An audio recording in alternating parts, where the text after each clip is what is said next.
Vê se você encontra um profeta chamado Jeremias.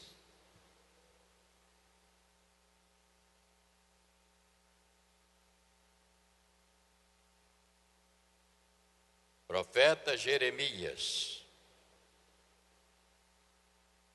Fica depois de Isaías.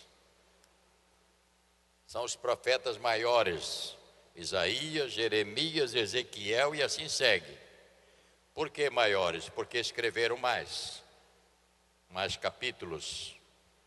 Eles foram homens de uma expressão muito linda e rica e que nos deixa para nós uma bagagem extraordinária para nós aprendermos.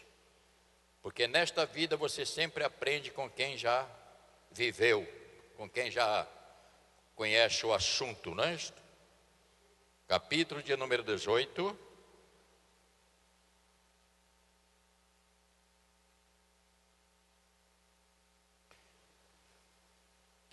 Versículo 1 até verso de número 11 será a minha leitura nesta manhã.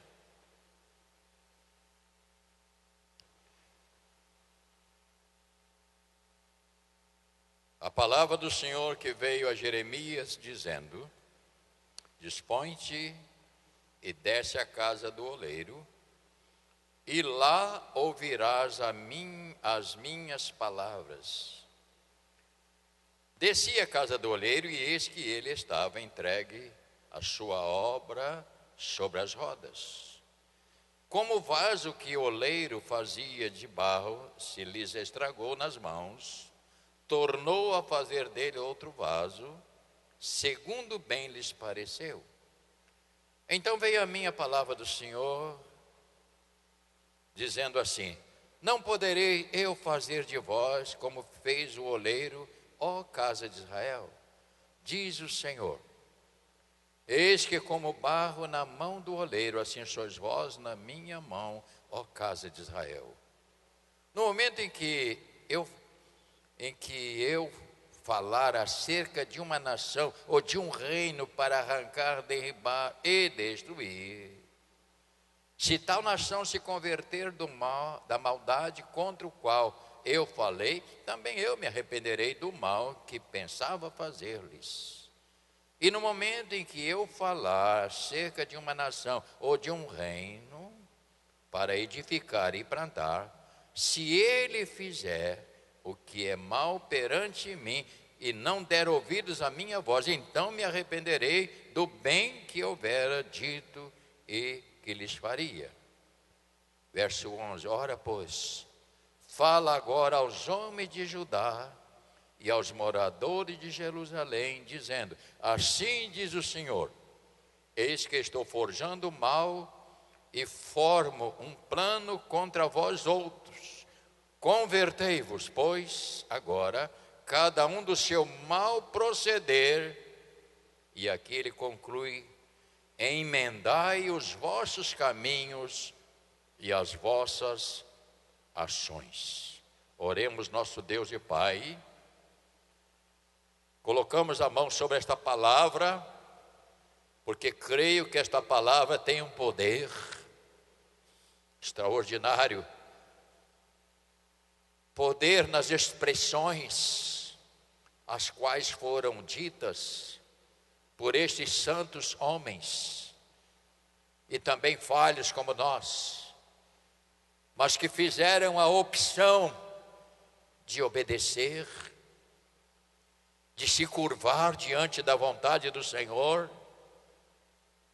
Que isto aconteça, Pai, nesta manhã, com cada um de nós, que possamos ter no coração este mesmo desejo de nos curvarmos e reconhecer que precisamos ter trabalhado ainda com muito mais profundidade pelo Senhor. Pedimos, Senhor, que o Senhor faça isso por nós, em nome de Jesus, e todos digam amém. Podeis tomar o seu lugar. Muito obrigado.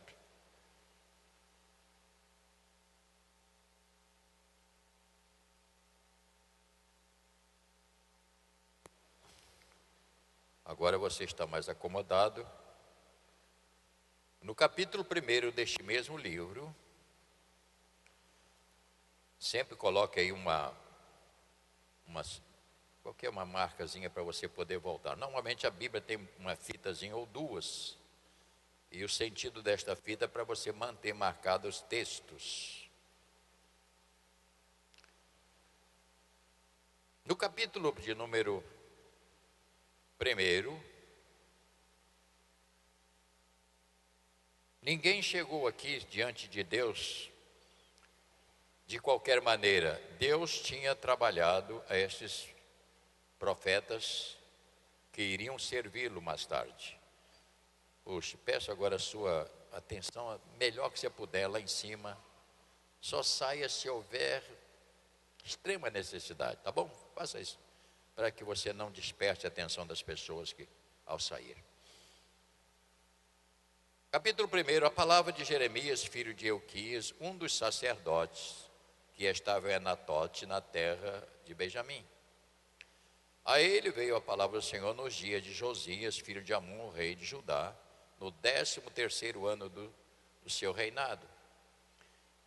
E também nos dias de Jeoaquim, filho de Josias, rei de Judá, até o fim do ano, o 10º, de Zedequias, filho de Josias, rei de Judá, e ainda até o 5º mês do exílio de Jerusalém. A mim veio, pois, a palavra do Senhor, dizendo: antes que eu te formasse no ventre materno, eu te conheci. Antes que saísse da madre, te consagrei e te constituí profeta às nações. Então lhe disse eu: ah, Senhor Deus, eis que não sei falar, porque não passo de uma criança.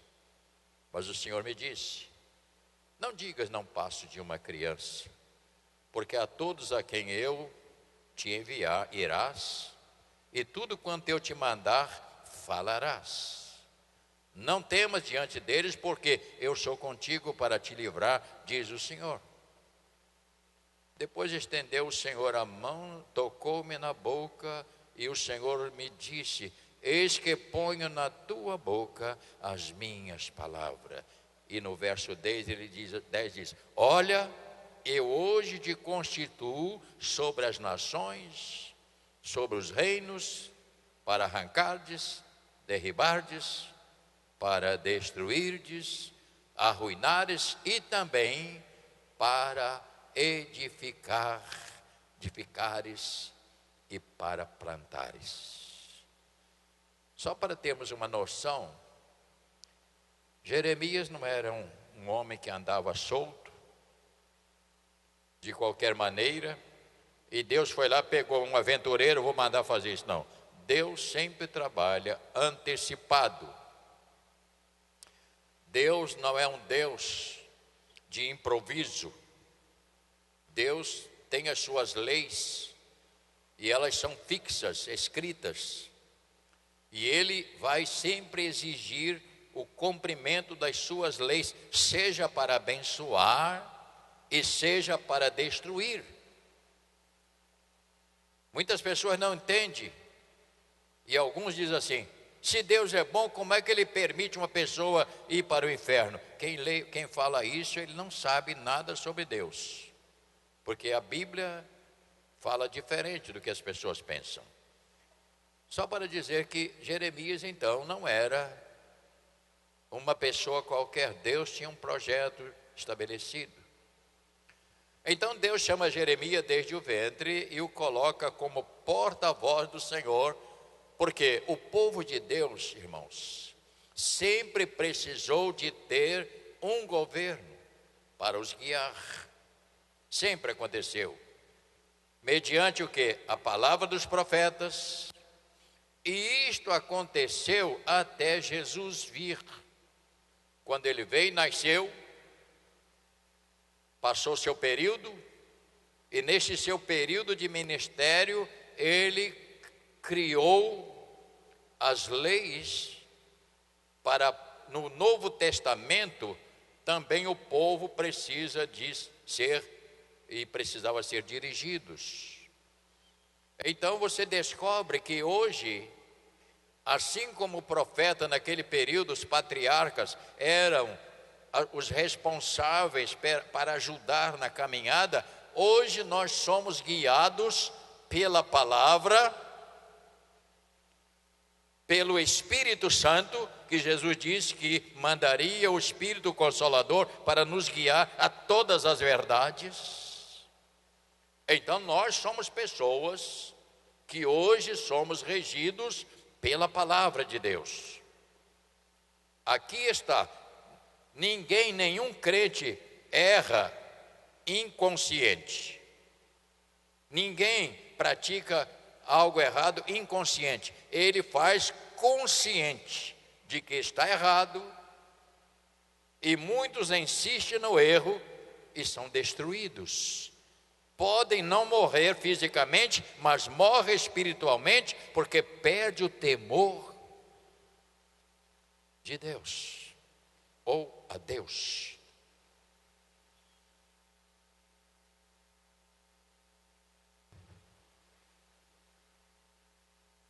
Um fato digno de ser visto é que o profeta nunca se desviou da sua missão, mesmo em momentos que ele pediu a Deus para mandar fogo, porque sempre aparecem os rebeldes. Ele cumpriu a risca e seguiu aquilo que o Senhor obedeceu. Era, portanto, um homem que tinha comunhão com Deus. Ouça que eu vou te dizer algumas coisas. Impossível você andar dentro deste mundo se você não for um homem ou uma mulher que tenha comunhão com Deus. Impossível. Não adianta que dentro da igreja, estou na igreja, se você sai lá fora e você quer andar por conta própria, você vai se machucar, meu filho. Você não pode andar por conta própria. O dia que a Bíblia não for freio, o dia que a Bíblia não for a segurança para o seu caminhar, você está perdendo o seu tempo. Porque a igreja não é lugar de acomodação ou de acomodados. Igreja é muito mais sério do que as pessoas pensam. Igreja tem compromissos com Deus. Quando eu falo igreja, estou dizendo no geral. Temos compromisso com o Senhor. No capítulo 17 deste mesmo livro, de Jeremias, versículos 12, diz assim, Jeremias 17, 12, trono de glória enaltecido desde o princípio é o lugar do nosso santuário. Ó Senhor, esperança de Israel, todos aqueles que deixam serão envergonhados. O nome dos que se apartam de mim será escrito no chão, porque abandonaram o Senhor, fonte das águas vivas. E ele diz no verso 14: cura-me, Senhor, cura-me, Senhor, cura-me, Senhor, e serei curado. Salva-me, Senhor, e serei salvo, porque tu és o quê? O meu louvor. E eis que eles me dizem: onde está a palavra do Senhor? Que se cumpra. Mas eu não me recusarei a ser pastor, seguindo-te, tampouco sentei no dia da aflição. Tu sabes que saiu dos meus lábios, está no meu conhecimento. Não me sejas motivo de terror, meu refúgio és tu no dia mau. Versículo de número 18, leia. Sejam envergonhados os que me perseguem, e não seja eu envergonhado, assombre-se eles. Não me assombre, e traze sobre eles o dia do mal, e destrói com dobrada destruição. Então, Jeremias passou por uns momentos pouco mais difíceis do que o que eu e você passamos. Às vezes nós passamos por momentos de lutas, mas você tem que entender que eles também passaram por esses momentos. Então, o que diz o Senhor? Nós lemos no capítulo 18, o Senhor chama Jeremias e diz para ele: desce lá à casa do oleiro, desce lá e lá ouvirá. Por que Deus não falou antes? Porque Deus queria dar um exemplo para ele. Então ele foi à casa do oleiro e lá ouvirás as minhas palavras. E lá ouvirás as minhas palavras. Jeremias diz: eu desci, como o Senhor me disse. Que coisa fantástica. E ele viu o que estava acontecendo. Para ter uma vida cristã saudável, nós precisamos, irmão, descer para ouvir. Há pessoas que não suportam ouvir Deus falar e nem quer ouvir, porque sabe que se Deus falar, vai atrapalhar a sua vida errada. Ele quer ouvir qualquer coisa, menos Deus, porque Deus vai falar aquilo que ele não quer ouvir. Jeremias então desce para a casa do oleiro e lá ele estava lá. Então esta é uma parábola do oleiro. Nos ensina, irmãos, a absoluta dependência de Deus sobre as nações. Por quê? Porque ao chegar ali, a primeira coisa que ele viu foi o oleiro. Não sei se você teve a oportunidade de saber como isso funciona. O oleiro tem uma peça, tem uma roda embaixo grande e em cima uma menor. Você que entende dessa lei, enquanto dá uma rodada embaixo com essa, a de cima dá várias, porque a menor roda mais. E ele fica com o pé batendo assim naquela roda, e essa roda roda, e a de cima também roda. Ele pega o barro e coloca em cima daquela roda menor, e ao chegar ali ele começa a apertar aquele barro e dá o formato que ele deseja. O barro está sujeito ao oleiro, e ele realiza no barro aquilo que ele deseja no seu coração. Se é um vaso, se é uma moringa. Tem gente que nem sabe o que é moringa. Quem aqui sabe o que é bilha? Bilha d'água, não é aquela bilhazinha. Bilha d'água, fala aí. 4 pessoas comigo lá da roça.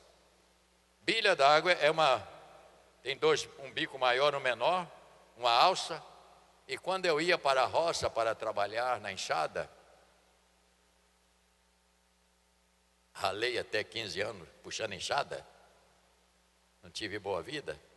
Eu fazia um buraco no chão, enterrava a bilha e botava a terra para ficar fresco para o sol, senão a água ficava quente demais. E na hora ia lá, tirava. Hoje eu vejo a turma aí numa moleza. Essa água está na geladeira, que meu filho. Eu vim conhecer luz elétrica quando eu vim no Rio de Janeiro. Eu não sabia o que era luz elétrica.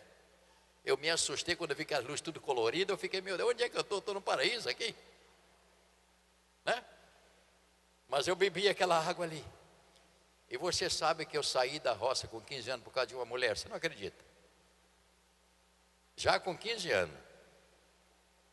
Você sabe qual é o nome dessa mulher? Dona Enxada. Encostei ela na parede e falei: tu nunca mais vai me ver. E eu vim embora para o Rio. Muito jovem, 15 para 16 anos, eu cheguei no Rio de Janeiro, trouxe uma muda de roupa numa sacolinha de pano. Não tinha escova de dente, eu nunca usei. Eu usava a cinza do fogão com o dedo. Vida sofrida, mas um aprendizado. Eu lamento gente que não aprende, que não sabe o que é a vida, não sabe o que é sacrifício. Você não sabe. Seria bom aprender o que é isto. O que eu estou dizendo? Então o oleiro pega o barro, e às vezes aquele barro, por não estar ainda na têmpera de acordo com ele precisa, ele pega ele, amassa, se não deu a formata, ele amassa ele e torna a botar ali. E tem uns que não conseguem, ele pega, joga no lixo. O vaso que não presta, que sai com defeito, ele pega, joga no lixo, onde fica os cacos. Isso é uma lição tremenda. Portanto, mas este texto fala da soberania de Deus sobre as nações e também toda a criação, não como um tirano, mas como um rei que realmente é benevolente e deseja com sensibilidade que todas as pessoas cheguem ao arrependimento. Isso está no capítulo 8, verso 8, por gentileza. Palavra do Senhor. Se tal nação se converter da maldade contra o qual eu falei, também eu me arrependerei do mal que pensava fazer-lhes. Tudo que Deus faz, todo o projeto da Bíblia, desde o princípio até o final, será sempre buscar a conversão da pessoa. Buscar com que esta pessoa chegue a um conhecimento de Deus, para poder, aí sim, ser dirigido por Deus. Eu quero deixar bem claro, irmãos, a única coisa que eu nunca fiz aqui na igreja, não vou fazer, é dirigir a vida de ninguém. Eu nunca vou dizer a você o que você tem que fazer. Agora, sou uma pessoa muito rígida.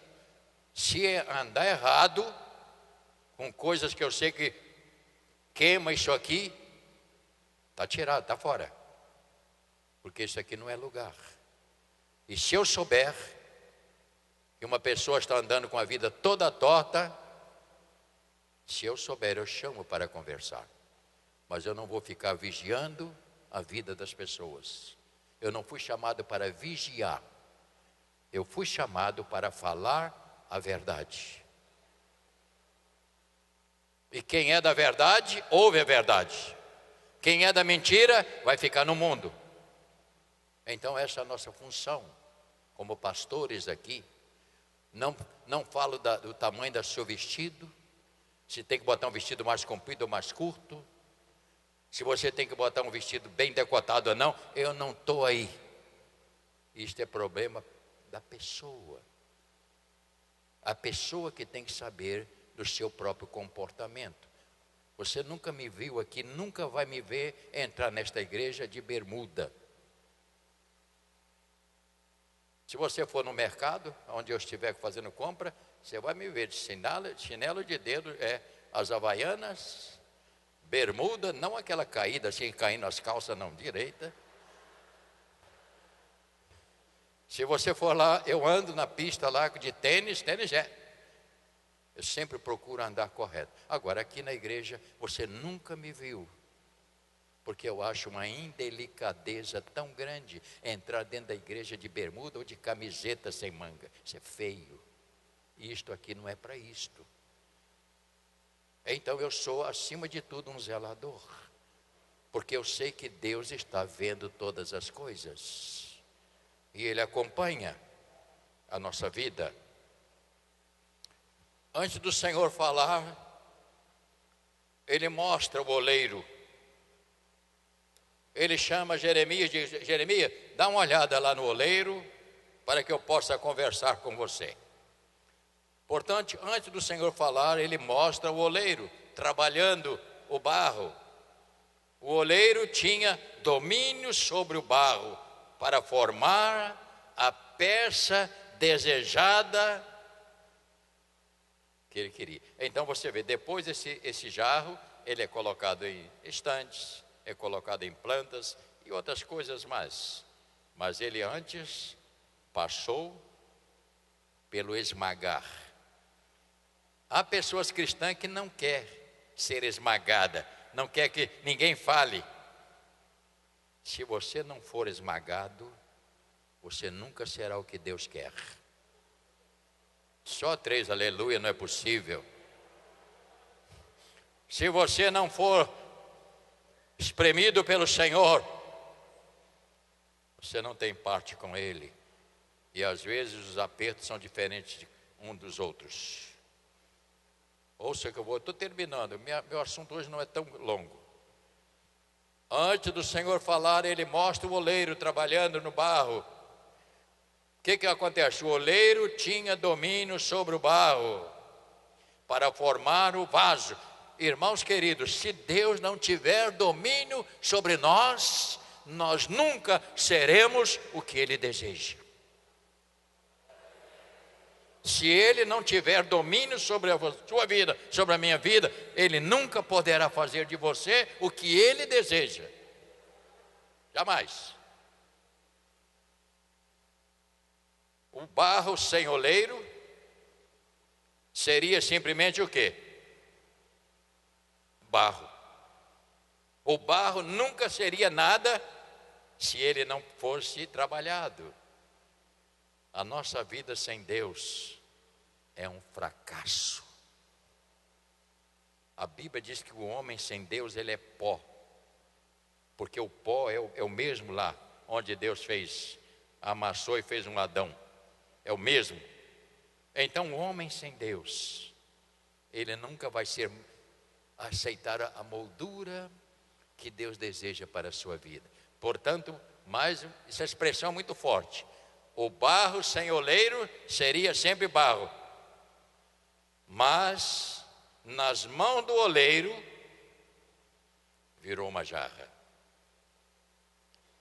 Isto quer dizer o que, irmãos? Que a nossa vida sem transformação não será nada. Ouça bem, a nossa vida sem transformação não será nada, sem valor algum. Vida cristã não é blá blá blá. Vida cristã não é vou dar um chega na igreja. Vida cristã é compromisso. Vida cristã é renúncia. Vida cristã é você desejar fazer uma coisa e Deus diz assim não dá. E você se curva diante do Senhor. Porque o que nós estamos sendo trabalhados aqui, irmãos, ouça o que eu vou te dizer. Por que é que Deus nos trabalha? Porque Ele nos quer na sua glória eterna. Deus não vai colocar perto dele impurezas. Deus está trabalhando a mim e a você. E aqui não há ninguém que um dia tem que bater nas portas divinas. E lá é que você vai ver quem você é e o que você fez. É lá, não é aqui. Aqui nós estamos aprendendo, ouvindo coisas que às vezes você não gosta de ouvir. Portanto, irmãos, precisamos descer e deixar o oleiro divino moldar a nossa vida. Coloca a mão no seu coração e repita comigo: Senhor Deus, Senhor Deus, meu Senhor, eu desejo ser moldado para fazer segundo a tua vontade. Ajuda-me, porque tem momento que eu tenho dificuldade, mas hoje eu quero reafirmar: trabalha a minha vida, trabalha a minha mente, meu coração, todos meus sentimentos, que eles sejam totalmente moldados para fazer a tua vontade, em nome de Jesus. Amém e amém.